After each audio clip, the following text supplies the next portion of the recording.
दोस्तों, अगर आप भी संजू सैमसंग और अभिषेक शर्मा के फ़ैन हैं तो हमारी इस वीडियो को दिल से एक लाइक करना बिल्कुल भी ना भूलें। दोस्तों, करो या मरो के सबसे इम्पोर्टेंट चौथे टी20 मुकाबले में जब इंडिया के सामने आई अफ्रीका की क्रिकेट टीम, तब मैदान में उतरे संजू सैमसंग के साथ मिलकर अभिषेक शर्मा ने मचा दिया हाहाकार। चौके छक्कों की सुनामी ला पहले 6 ओवर में बर्बाद कर दिया अफ्रीका का गेंदबाजी क्रम। भारतीय बल्लेबाजों ने बना डाला इतना बड़ा स्कोर, देखकर फटी की फटी रह गई सबकी आंखें। तो आखिरकार ऐसा क्या हुआ इंडिया वर्सेस साउथ अफ्रीका के बीच खेले गए सबसे इंपॉर्टेंट चौथे मुकाबले में, जिसमें अफ्रीका की टीम तो वापसी करने के लिए तरसती नजर आई। उसकी पूरी हाईलाइट तो हम आपको ज़रूर दिखाएंगे, लेकिन उससे पहले आपको क्या लगता है कि संजू सैमसंग, अभिषेक शर्मा और तिलक वर्मा में से कौन है सबसे इंपॉर्टेंट बल्लेबाज? अपनी राय हमें नीचे दिए गए कमेंट बॉक्स में ज़रूर दीजिएगा।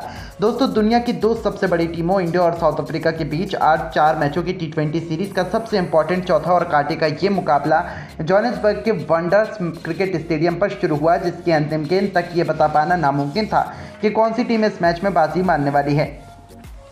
इस मैदान पर जब टॉस के लिए सिक्का उछाला गया, तब इस बार टॉस के बॉस बने भारत के कप्तान सूर्य कुमार यादव, और उन्होंने टॉस जीतकर इस बार साउथ अफ्रीका को गेंदबाजी का निमंत्रण दिया और खुद पहले बैटिंग करने का निमंत्रण ले लिया। दिल को जोश से भर देने वाले दोनों देशों के नेशनल एंथम के बाद टीम इंडिया को विस्फोटक शुरुआत दिलाने संजू सैमसंग के साथ विस्फोटक अभिषेक शर्मा की तूफानी जोड़ी मैदान में कदम रख चुकी थी, जिसके कंधों पर करोड़ों हिंदुस्तानियों की उम्मीदों का भार था। दूसरी तरफ पहले ओवर में आए मार्को जेनसन, जो पिछले 2 मैचों में लगातार संजू सैमसंग को बिना खाता खोले पवेलियन भेज चुके थे। ऐसे में खतरा तो संजू सैमसंग के लिए भी था और पहली 2 गेंदों में ही उनकी हवा तक नहीं लगी। ऐसा लगा था कि संजू के पहले ही गेंद नहीं पड़ रही है, लेकिन दोस्तों तीसरी ही गेंद पर संजू सैमसंग से चढ़कर प्रहार किया और बल्ले का एच लेकर गेंद थर्ड मैन की दिशा में चौके के लिए चली गई। इसी के साथ संजू ने अपना और अपनी टीम का खाता खोला। तो तीसरी गेंद पर उन्होंने सिंगल ले लिया, जिसके बाद चौथी गेंद पर अभिषेक शर्मा तो ऑलमोस्ट पवेलियन चल दिए थे, लेकिन स्लिप में खड़े रीजा हेंड्रिक्स ने उनका आसान सा कैच छोड़ दिया और अभिषेक को नया जीवन दान मिल गया। और जब उनका कैच छूटा तब पूरे भारतीय खेमे ने राहत की सांस ली। उस समय अफ्रीका को पता नहीं था कि उनका ये कैच उनको कितना भारी पड़ने वाला है। पहले ओवर में टीम इंडिया केवल 4 रन बना पाई थी, जहां सभी चौके छक्कों के आंधी देखने को उम्मीद कर रहे थे। तो अब तो दोनों बल्लेबाज खामोश नजर आए थे, लेकिन दोस्तों शेर को आप कितने देर तक पिंजरे में रख सकते हैं? और अगले ओवर में ही संजू ने शिकार करते हुए ऐसा आतंक मचाया कि पूरा साउथ अफ्रीका दहल उठा। जी हाँ दोस्तों, दूसरा ओवर लेकर आए थे अफ्रीका के सबसे खूंखार गेंदबाज गेराल्ड गोएट्सी, लेकिन संजू तो उन्हें कुछ मानते ही नहीं थे। उनकी दूसरी ही गेंद पर संजू ने रोहित शर्मा के अंदाज में पुल शॉट लगाते हुए इतना लंबा छक्का मारा कि गेंद तो लापता ही हो गई थी। सारे इस छक्के को देखते रह गए। संजू ने अपना आक्रामक रूप दिखाना शुरू कर दिया था। उन्होंने गेंदबाज की दिशा दशा ऐसी बिगाड़ी कि गोएट्सी ने अगली गेंद वाइड फेंकी, तो अब सीधा हमला करते हुए संजू सैमसंग ने चौथी गेंद पर इस बार स्क्वायर लेग की दिशा में चौका बटोरकर टीम इंडिया को रॉकेट की रफ्तार से आगे बढ़ाना शुरू किया। 2 ओवर में ही टीम इंडिया 16 रनों तक पहुंच चुकी थी, तो अभिषेक शर्मा भी कहां रुकने वाले थे।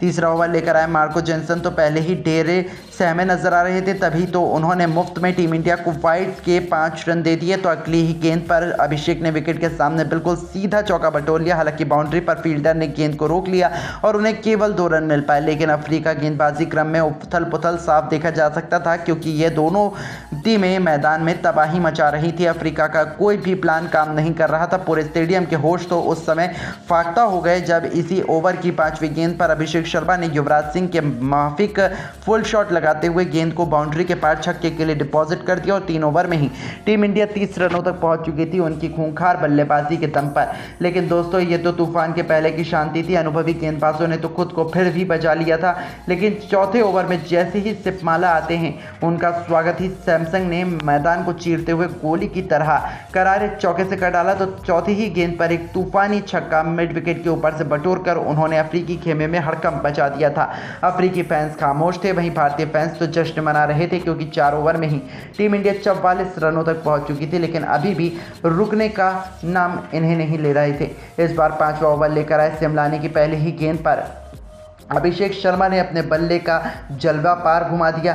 वो गेंद तो दोबारा वापस कभी नहीं आई, तो जब नई गेंद आती है तो उसका भी हर्ष पुरानी जैसे हो जाता है और दूसरी गेंद भी इस बार मिड विकेट के ऊपर से छक्के के लिए अभिषेक शर्मा ने दे मारी। तो तीसरी गेंद पर इस बार गेंदबाज की किस्मत इतनी खराब थी कि अभिषेक के बल्ले से लगकर चौके के लिए चली गई। इसी के साथ ये ओवर अब तक का सबसे महंगा ओवर था। अंतिम ओवर में अभिषेक ने बची कुची कसर निकालते हुए इस बार भी तूफानी छक्का बटोरा। इस ओवर में कुल 24 रन ठोक डाले। उसके दम पर 5 ओवर में ही टीम इंडिया 68 रनों तक पहुंच चुकी थी। पावर प्ले का आखिरी ओवर लेकर आए सिपमाला की चौथी गेंद पर अभिषेक ने चौका जरूर लगाया, लेकिन 5वीं गेंद पर इस गेंदबाज ने अभिषेक को अपने जाल में फंसा लिया, जहां इस गेंदबाज ने उनके बल्ले से अलग कर विकेटकीपर क्लासन के दस्तानों में चली गई और टीम इंडिया को 440 वोल्ट का पहला झटका लग चुका था। जहां अभिषेक इस मैच में 18 गेंदों पर 2 चौके और 4 तूफानी छक्कों की मदद से 36 रनों की विस्फोटक पारी खेलकर पवेलियन को चलते बने। उनके आउट होने के बाद पिछले मैच में शतकवीर रहे तिलक वर्मा मोर्चा संभालते मैदान में कदम रख चुके थे। 6 ओवर के पावर प्ले में टीम इंडिया ने 73 रन 1 विकेट के नुकसान पर बनाया था और जिस अंदाज से बल्लेबाजी हो रही थी उसे अगर आप भी इंडिया और साउथ अफ्रीका के बीच अंतिम और निर्णायक चौथा टी20 मैच देखने के लिए बेकरार है तो हमारी इस वीडियो को दिल से एक लाइक जरूर कीजिएगा। दोस्तों बस थोड़ी देर में शुरू होने वाला है कांटे का अंतिम चौथा टी20 मैच। बदले की आग में सूर्य के साथ तिलक है बेकरार उड़ाने को साउथ अफ्रीका की धज्जियां। तो आखिर कब और कहां खेला जाएगा इंडिया और साउथ अफ्रीका के बीच निर्णायक चौथा टी20 मुकाबला? किस नए समय पर होने जा रही है इस मुकाबले की शुरुआत? आखिर कैसे सूर्य ने जीता, जीत के बाद भी गुस्से में बदल डाली चौथे टी20 के लिए भारत की प्लेइंग 11? क्यों चौथे टी20 में जीत पाना टीम इंडिया के लिए ऑलमोस्ट नामुमकिन हो चुका है? ये सब कुछ इस मुकाबले की एक एक डिटेल हम आपको इस वीडियो में दिखाएंगे। लेकिन उससे पहले आपको क्या लगता है इस चौथे टी20 मैच में सूर्य, संजू और तिलक में कौन शतक लगा पाएगा? अपनी कीमती राय नीचे कमेंट करके जरूर बताइएगा। दोस्तों जैसा कि आप जानते हैं इंडिया और साउथ अफ्रीका के बीच टी20 सीरीज का जबरदस्त शुभारंभ हो चुका है। पहला टी20 मुकाबला तो टीम इंडिया ने आसानी से जीत लिया, लेकिन दोस्तों दूसरे टी20 मुकाबले में टीम इंडिया को एक करारी हार का सामना करना पड़ा, जिसकी वजह से सीरीज अब 1-1 से बराबरी पर आ खड़ी हुई थी। इसके बाद तो ऐसा लगने लगा था कि अब तो कोई भी टीम ये सीरीज जीत सकती है। लेकिन दोस्तों सेंचुरियन के मैदान पर तीसरे टी20 में भारत के युवा सितारों ने अफ्रीका को कहीं मुंह दिखाने लायक नहीं छोड़ा। जी हां, पहली पारी में बैटिंग करते हुए 219 रन ठोके तो 11 रनों से मुकाबला जीतकर टीम इंडिया ने न केवल 2-1 से सीरीज में लीड हासिल करी, बल्कि अब तो ऑलमोस्ट 4 मैचों की इस टी20 सीरीज में कब्जा भी जमा लिया है। हालांकि अभी एक घमासान बाकी हो सकता है। चौथे टी20 में अफ्रीका की टीम जीतकर सीरीज को 2-2 से बराबरी पर खत्म करना चाहेगी, लेकिन ये काम उनके लिए इतना आसान नहीं है। सामने खड़ी है इनविजिबल टीम इंडिया, जिसका हर एक खिलाड़ी अपने आप में परमाणु बम है। यानी कि अब जोहान्सबर्ग के मैदान पर खेले जाने वाले चौथे टी20 में तो एक कांटे की टक्कर हमें देखने को मिलने वाली है। जहां टीम इंडिया के पास टी20 सीरीज जीतने का मौका रहेगा तो अफ्रीका की इज्जत दांव पर लगी रहेगी। जी हां, भारत और साउथ अफ्रीका के बीच चौथा टी20 मैच 15 नवंबर को जोहान्सबर्ग के द वांडरर्स स्टेडियम में खेला जाने वाला है। और बात की जाए तो अब तक का इतिहास तो टीम इंडिया के फेवर में ही रहा है। जी हां, भारत साउथ अफ्रीका के बीच अब तक 30 टी20 मैच खेले गए हैं। 17 भारत जीता है, साउथ अफ्रीका को 12 मैच में जीत मिली है, 1 मैच बेनतीजा रहा है। अब तक साउथ अफ्रीका में 12 मैच हुए हैं, 8 भारत जीता है और 4 साउथ अफ्रीका जीता है। लेकिन ये सब कुछ भी मैटर नहीं करेगा, क्योंकि अब पिच कंडीशन और परिस्थितियां सब कुछ बदलने वाला है। इस मैच में भारत की संभावना बनी हुई है, तो वहीं वांडर्स की पिच पर तेज गेंदबाज को गति और उछाल से मदद मिलती है, इसीलिए ये टॉस उतना महत्वपूर्ण नहीं है। यहाँ पिच पर 170 से 180 का औसत स्कोर है। भारत साउथ अफ्रीका चौथे टी20 की लाइव स्ट्रीमिंग जियो सिनेमा ऐप और वेबसाइट पर देख सकते हैं। वहीं दूसरे टी20 का लाइव टेलीकास्ट आप अपने टीवी स्क्रीन पर स्पोर्ट्स 18 नेटवर्क पर देख सकते हैं, जो भारतीय समय अनुसार रात 8:30 बजे से किया जाएगा। हालांकि दोस्तों ये मैच जीतना भारत के लिए आसान तो बिल्कुल भी नहीं रहेगा। साउथ अफ्रीका इस मैदान पर कुछ ज्यादा ही घातक हो जाती है और अब तो उनके सर पर खून सवार है।